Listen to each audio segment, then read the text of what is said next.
ہم جو حکمت والا آدمی ہے نا، حکمت والا آدمی، وہ جب بھی کسی کو کوئی خبر دیتا ہے تو وہ ایسی خبر کی سلیکشن کرتا ہے جس خبر میں کوئی آرڈر چھپا ہوا ہوتا ہے. جس خبر میں کوئی آرڈر نہیں ہوتا، معلومات برائے معلومات ہو، حکمت والا آدمی ایسی خبریں نہیں دیتا. پشتوں میں خبر کو خبر کہتے ہیں نا، خبر اوری کا نا، یہ سننے میں آتا ہے، لوگ بول رہے ہیں خبر اوری کا نا. کیا مطلب ہے اس کا؟ خبر سن رہے ہو، وہ کہتے ہیں اورما. بس ہمیں بھی کچھ پشتو تھوڑی تھوڑی آتی، خبر اوری کا نا، وہ کہتے ہیں کانا. تو جب کوئی حکمت والی ذات کسی کو خبر دیتی ہے تو وہ خبر برائے خبر نہیں ہوتی. جیسے قرآن میں یہ نہیں ہے کہ سورج مشرق سے نکلتا ہے مغرب میں غروب ہوتا ہے. بھائی یہ تو سب کو پتہ ہے، تو کیا کریں؟ مشرق سے نکلتا ہے اور مغرب میں غروب ہوتا ہے تو ہوتا ہے.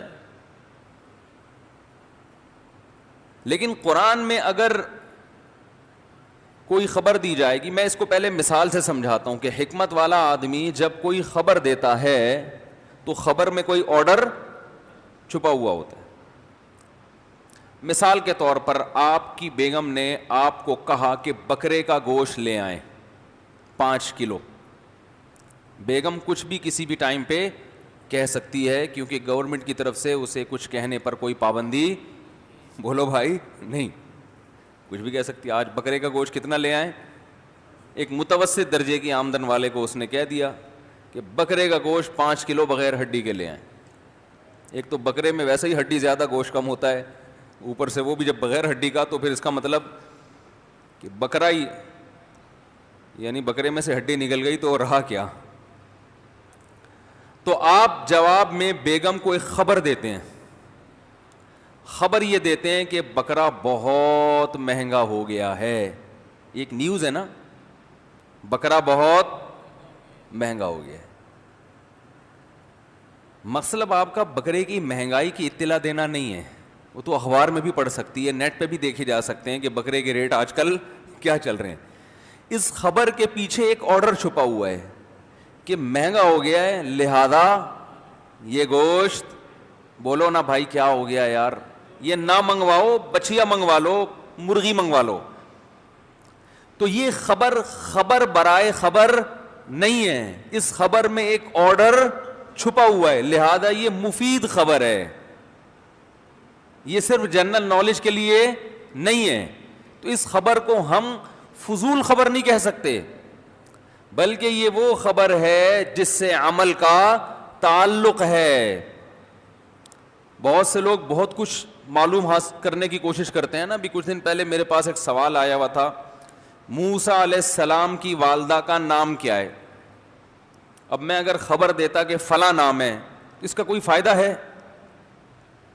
کوئی فائدہ نہیں ہے.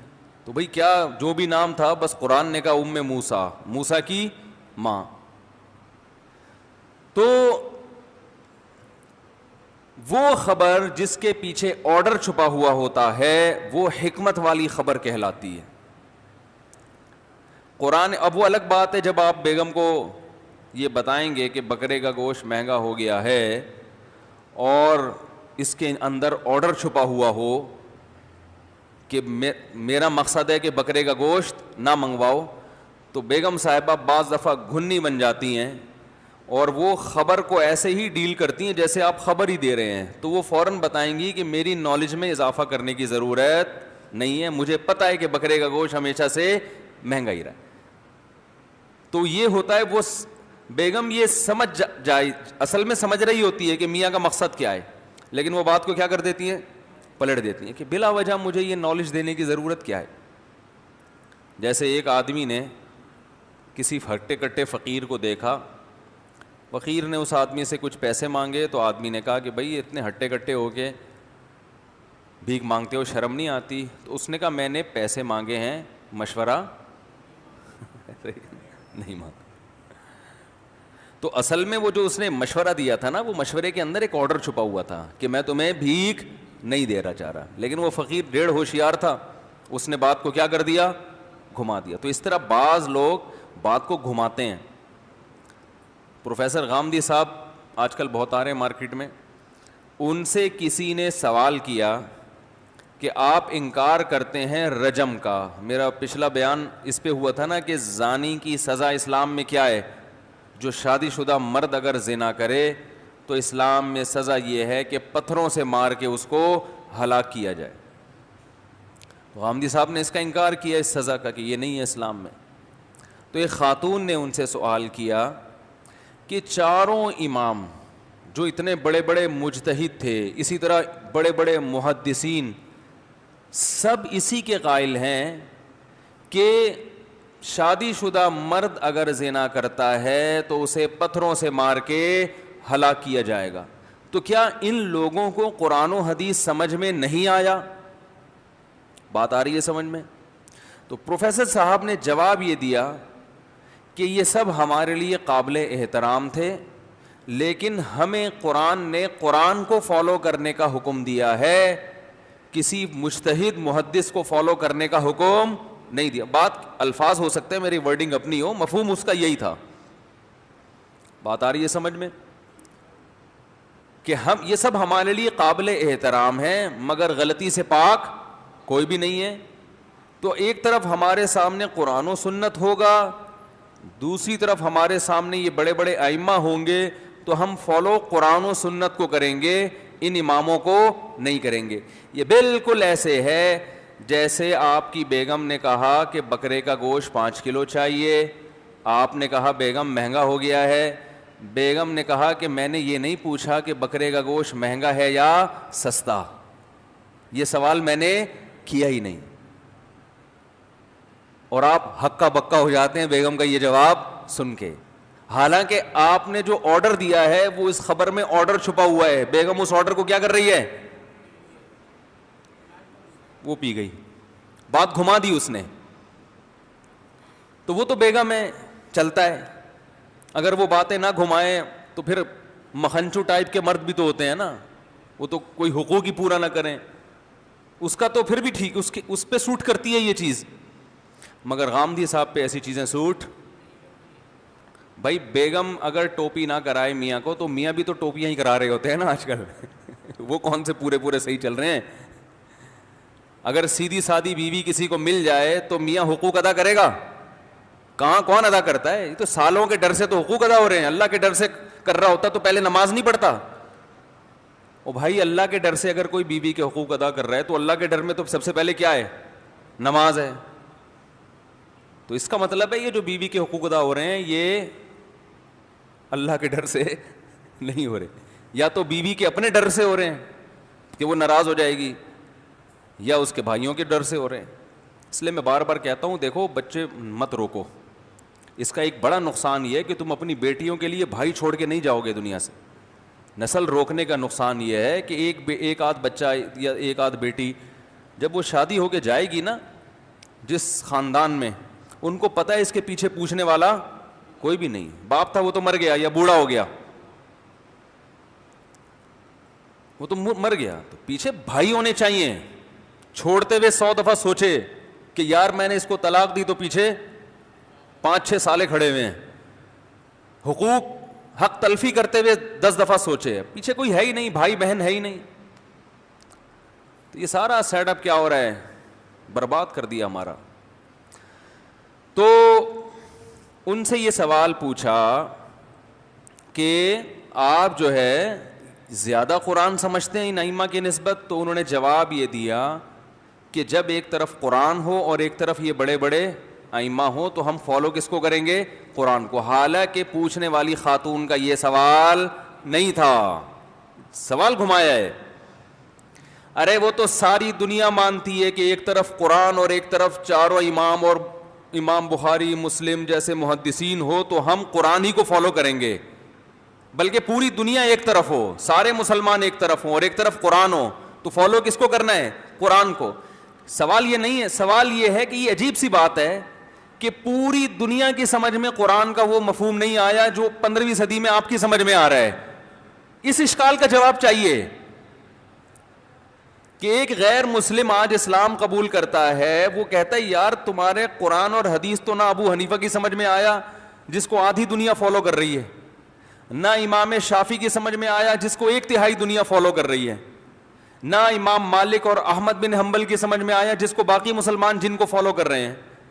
تو ان میں سے کسی کی سمجھ میں نہیں آیا، جبکہ یہ اتنے بڑے بڑے اسکالرز تھے اور پوری دنیا ان کو فالو کرتی آ رہی ہے. تو اب کیا اسلام سمجھو گے؟ اس کا مطلب تمہارا اسلام ہی ناقص ہے، اسلام محفوظ نہیں ہے. یہ سوال تھا اصل میں کہ اللہ نے یہ اسلام ایسے لوگوں کے ہاتھوں میں دے دیا کہ ان کو سمجھ میں آیا ہی نہیں. پھر ایک آدھ تو غلطی کر سکتا ہے، سارے غلطی کر رہے ہیں، کسی کے سمجھ میں نہیں آیا. اور آج سمجھ میں کس کے آیا ہے؟ لمز یونیورسٹی کے ایک پروفیسر صاحب کو سمجھ میں آ رہا ہے. تو ہمیں ان پروفیسر کی ذاتیات پہ کوئی اعتراض نہیں ہے. علمی اختلاف تو ہر آدمی کر سکتا ہے نا، تو ہم بھی کر سکتے ہیں. تو ہم آپ سے یہ علمی اختلاف کرتے ہیں کہ آپ سے سوال کچھ پوچھا گیا، جواب کچھ اور دیا گیا ہے. تو یہ چل رہا ہے مارکیٹ میں. جتنے باطل لوگ ہیں سب کا انداز اسی طرح کا ہوتا ہے، پوچھو کچھ جواب کچھ اور ملے گا. تو میں دوبارہ اپنے اصل ٹاپک کی طرف آتا ہوں کہ جب بھی کوئی حکمت والا آدمی کوئی خبر دیتا ہے تو اس خبر کے اندر دیکھو، پشتو میں کہتے ہیں نا خبر اوری کا نا، ایسے ہی کہتے ہیں بھائی، کچھ اور کہتے ہیں تو بتا دیں. خبر اوری کا نا، خبر سن رہے ہو کہ نہیں سن رہے؟ تو یہ کیوں بار بار کہہ رہے تو سن رہے ہو کہ نہیں سن رہے؟ اس کا مطلب کہ بھائی اس کی خبر کے اندر جو آرڈر چھپا ہوا ہے اس پہ عمل تو نظر آ نہیں رہا. اس کا مطلب تو سن نہیں رہا ہے. صحیح ہے نا؟ اس کا مطلب باپ بیٹے سے کہتا ہے مجھے بہت سخت پیاس لگ رہی ہے، یہ خبر ہے، یہ آرڈر ہے؟ خبر ہے بھائی مجھے پیاس لگ رہی ہے، کہ مجھے کیا لگ رہی ہے؟ پیاس. اس کے اندر آرڈر چھپا ہوا ہے پانی پلاؤ. نہیں آ رہی بات؟ اب دیکھو کوئی کسی کو کہہ رہا ہے اپنے بیٹے کو، بیٹا مجھے بہت سخت پیاس لگ رہی ہے. ایک دفعہ کہہ دیا، بیٹا میں نے کہا ہے میری زبان خشک ہو رہی ہے، پیاس لگ رہی ہے. 2 دفعہ کہہ دیا. تیسری دفعہ کہہ دیا بھائی مجھے پیاس لگ رہی ہے. بیٹا بیٹھا ہوا ہے، اچھا ابو تھینک یو آپ نے ایک اچھی خبر دی. تو آپ پھر بولیں گے اوری کا نا، سن رہا ہے کہ نہیں سن رہا؟ کہے گا ہاں سن رہا ہے. تو سن رہا ہے تو کم بخت پانی کیوں نہیں پلاتا جا کے؟ ہیں؟ یہی کہیں گے کہ نہیں کہیں گے؟ بھائی اگر سن رہا ہے تو جا کے پانی کیوں نہیں پلاتا؟ پانی پلا. مطلب یہ ہے، اس کا مطلب جو پانی نہیں پلا رہا ہے اس کا مطلب تو خبر نہیں سن رہا ہے، تو یعنی سمجھ نہیں رہا ہے تو کہ میں کہنا کیا چاہ رہا ہوں. تو یاد رکھیں قرآن مجید میں جتنی بھی خبریں ہیں، قرآن نے ہمیں پورا واقعہ سنایا موسیٰ علیہ السلام اور فرعون کا. یہ ایک تاریخی واقعہ ہے، لیکن اس میں آرڈر چھپے ہوئے ہیں. کمزور کا مقابلہ طاقتور سے، اہل حق کا مقابلہ ظالم سے. فتح کس کی ہو رہی ہے؟ حق پرستوں کی. حق پرستوں کی فتح ہو رہی ہے. ظالم کا انجام اچھا نہیں ہے. ظاہری نقشوں سے دیکھ کر متاثر مت ہو، یہ آرڈر ہے نا. فرعون کی بڑی حکومت سب کچھ، اللہ نے فرمایا اس سے متاثر مت ہو، اصل تقوی ہے. تو اسی طرح یاد رکھیں اللہ نے جو ہمیں خبر دی ہے کہ کلو نفس ذائقۃ الموت، ہر نفس نے موت کا ذائقہ چکھنا ہے، یہ خبر ہے. یہ تو ساری دنیا کہہ رہی ہے کہ چکھنا ہے، پھر اللہ ہمیں کیوں بتا رہا ہے؟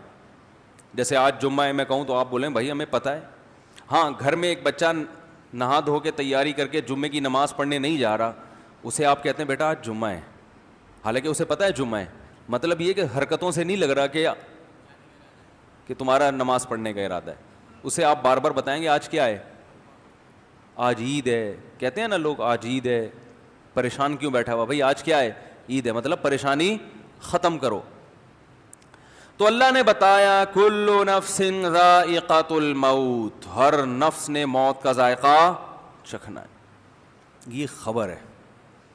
اور آج کی تازہ خبر، آج کی کیا ہے؟ یعنی آج جمعے کی تازہ خبر ہے یہ کہ ہر ایک نے موت کا ذائقہ بولو بھائی چکھنا ہے.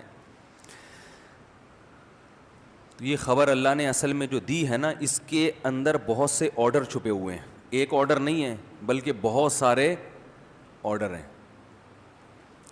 نمبر 1 کہ یہ تو تمہیں پہلے سے پتہ ہے کہ موت کا ذائقہ چکھنا ہے، لیکن تمہاری حرکتوں سے لگتا ہے کہ تمہیں یہ یقین ہے کہ موت کا ذائقہ نہیں چکھنا. جیسے جمعے کے دن کوئی نہا دھو نہ رہا ہو، یا کسی بچے کے امتحان سر پہ کھڑے ہوں اور وہ بنٹے کھیل رہا ہے، ڈبو کھیل رہا ہے، تو ابا کہیں گے بیٹا کل تمہارا پیپر ہے. حالانکہ اس کو پتہ ہے کہ پیپر ہے، لیکن اسے یاد دہانی کے لیے کہ بھی کیا کر رہا ہے بھائی.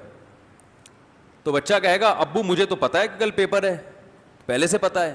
تو بیٹا حرکتوں سے لگتا ہے کہ تمہارا یہ خیال ہے کہ کل پیپر نہیں ہے. جن کا کل پیپر ہوتا ہے ان کی حرکتیں ایسی نہیں ہوتی. تو اللہ بھی بتا رہے ہیں کہ ہر نفس نے موت کا ذائقہ چکھنا ہے. اے اللہ ہمیں تو پہلے ہی پتا ہے، ہمیں کیوں بتا رہے ہیں؟ اللہ کہہ رہے ہیں اس لیے بتا رہا ہوں کہ تمہاری حرکتوں سے لگتا ہے کہ تمہیں یہ خبر ہے نہیں. تمہاری حرکتوں سے لگتا ہے کہ تم میں سے ہر شخص قیامت کا اعلان کر کے دنیا سے جائے گا. ہر شخص جو ہے وہ ہمیشہ زندہ رہے گا. تمہاری حرکتوں سے ایسا لگتا ہے.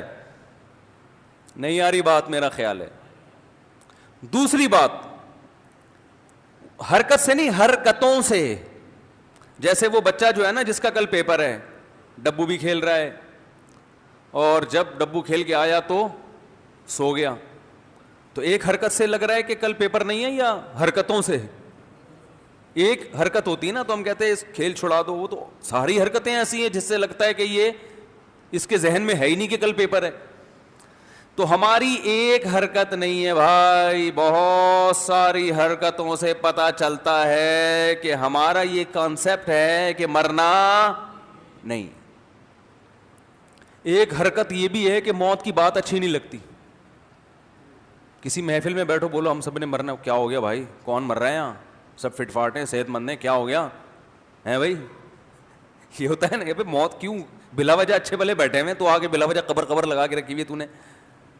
حرکتوں سے پتہ چلتا ہے کہ یہ مرنے کے لیے اس کا یہ کانسیپٹ ہے کہ مرنا نہیں. کیونکہ جو ہوتا ہے تو اس کی خبر تو اچھی لگتی ہے نا، بلکہ اس کے بارے میں تو پوچھتا ہے انسان کہ کب. ارے یار ہر بات میں مثال دینی پڑتی ہے، مصیبت یہ ہے. دیکھو ایک بچہ اب کھیل کود میں مشغول ہے، امتحان کی اناؤنسمنٹ ہو گئی، پتہ چل گیا اخبار میں کہ امتحان ہونے والے ہیں یا امتحان ہوں گے. فوراً بچے کو فکر ہوتی ہے پتہ چلے کہ کب. نہیں آ رہی بات؟ فوراً اس تجسس میں لگ جائے گا کہ ڈیٹ پتہ چلے کہ کب، کیونکہ پھر اس نے تیاری کرنی ہے. تو ہمیں جب پتہ ہے کہ مرنا ہے تو ہمیں تو فوراً اپنے بارے میں یہ سوچنا چاہیے کہ کب وہ دن آئے گا. تو اگر کوئی آپ سے بات کر رہا ہو کہ بھائی آپ کی باڈی کا اسٹرکچر دیکھ کے ایسا لگتا ہے کہ 10-15 سال سے زیادہ چلنے والی کہانی ہے نہیں، خوش ہونا چاہیے، چلو آپ نے بتا دیا، ورنہ میں تو 48 سال سمجھ رہا تھا. لیکن غصہ آئے گا کہ نہیں آئے گا؟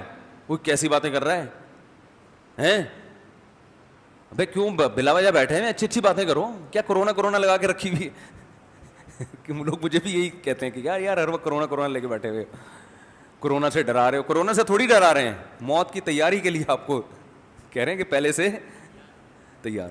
نہیں مرے تو اچھی بات ہے، مر گئے تو پہلے سے توبہ طائب کر کے نکل لیں گے. کیا خیال ہے؟ یہ کہنا چاہ رہے ہیں جو آپ سمجھ نہیں پا رہے. تو دوسرا ہم یہ بھی کہہ رہے ہیں کہ اللہ مارے تو ٹھیک ہے، خود سے مرنے کی زبردستی کوشش نہ کرو نا. جتنی تیاری کا ٹائم مل جائے اچھا ہے نا. ارے ایک بچے کو بتایا جائے کہ جنوری میں پیپر ہیں، وہ کہے گا یار اچھا ہے، 4 مہینے بھی تیاری کے لیے ہیں. اور اسے آپشن دیا جانی جی کل ہی پیپر ہے، تو کہے گا یار تھوڑا ٹائم دے دو تو اچھا ہے، اچھے نمبر آ جائیں گے. تو ہم بھی کہتے ہیں زندگی کا تھوڑا ٹائم مل جائے تو جنہوں نے توبہ نہیں کی ہے وہ توبہ کر لیں. کیا خیال ہے؟ کچھ اپنے اعمال کو سیدھا کر لیں، کیونکہ ابھی فوراً مر گئے تو میرا خیال ہے ہم میں سے کوئی ایسا نہیں ہے جو اتنا نیک ہو کہ سیدھا کہاں جائے؟ جنت میں. کچھ ہم لوگوں کے اعمال کو اتنے اچھے تھوڑی ہیں. تو اللہ نے ہمیں جو موت کی خبر دی اس خبر میں بہت